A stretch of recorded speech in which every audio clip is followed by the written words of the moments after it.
Good morning. Ron and I joined Hope about 25 years ago when we were newly married and looking for a church home where we felt welcome and comfortable, and also a place where our future children's spiritual lives would be nurtured and shaped. This was the place that immediately felt like home. And we can thank Hope for having a big part in why our two sons, now 24 and 21, grew up to be the wonderful young men they are today.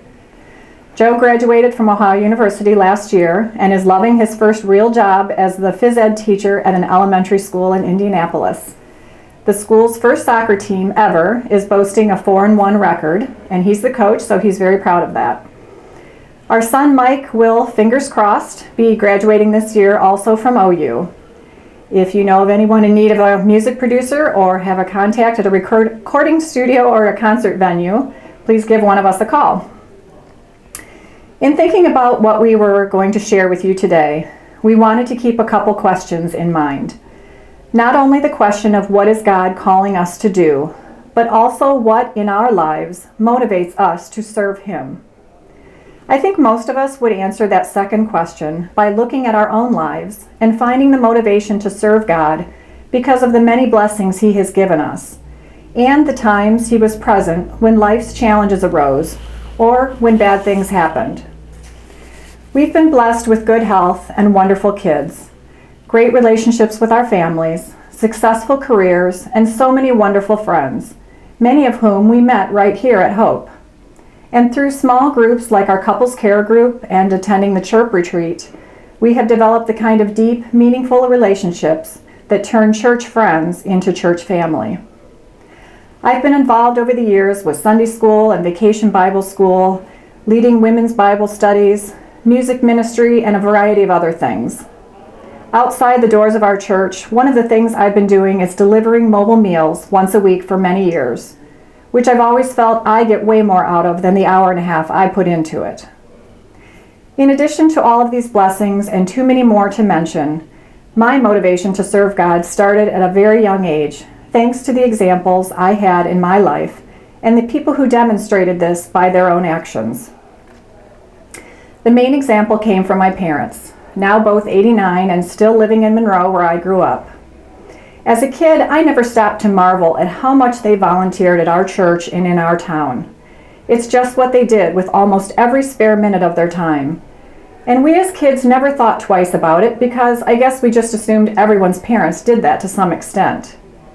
You can also be assured we never missed a church Sunday or a Sunday school class without very good reason. And if Luther League was going around raking leaves or shoveling snow, there went our Sunday afternoon because we were expected to go. I think back now at how committed they were to serving God and how they really allowed Him to use them by serving others in so many countless ways. And I can only hope we've passed a fraction of that example on to our boys. Like so many of you, the blessings and presence of God in our lives move us to thank Him by serving Him with our time and the talents He's given us. In addition to that, Ron and I thankfully give a portion of our financial resources because we understand that even with all of the volunteers, money is of course needed to fund all of the programs and community outreach we do here at Hope. We ask that you first pray about ways you can serve God more fully in your own lives, then thank Him for His presence in your life by joining us at the Consecration Brunch on November 1st. We look forward to seeing all of you there. Thank you. Thanks, Jill, and thanks to all of you for giving us the opportunity to speak to you. In addition to being lucky enough to be Jill's husband, I also have another enviable role, which is being the treasurer here at Hope, which was a 1 to 2 year assignment that I'm now in my 12th year on. That job, though, offers me a unique perspective to be a student of the financial activity at Hope, which gives me insight into just why God is calling me to this place and what He is asking me to do. He's put me in a role in an environment that appeals to my left brain bias. I kind of like math and numbers, which might make me one of the few people in this congregation that actually thinks about my contribution going to the $12,000 a year insurance bill, or the $20,000 a year it takes to maintain the grounds, or the $40,000 a year in utilities to keep the lights on and the building heated and cooled 7 days a week. So yes, knowing that information about the expenses and that my financial contribution goes directly to the infrastructure here does have some appeal to me. But as a financial guy, I totally recognize that the real return on my and our financial investment, the infamous ROI, is much more personal and far less tangible. It's in the value derived by the people inside and outside these walls that benefit from being associated with Hope. It's the people inside and outside that benefit from the hundreds and thousands of dollars and hours that we have sent to these organizations over the many years to help their cause.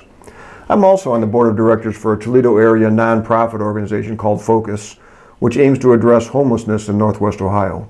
So I know firsthand some of those people who need our help, like the nearly 600 people that Focus itself helped house last year. But I also know a number of you who benefit from the leadership and the guidance and the support and the camaraderie that you get here at Hope. All that doesn't happen coincidentally. It happens either directly or indirectly as a result of our respective financial and volunteer commitment that we make to Hope and to God.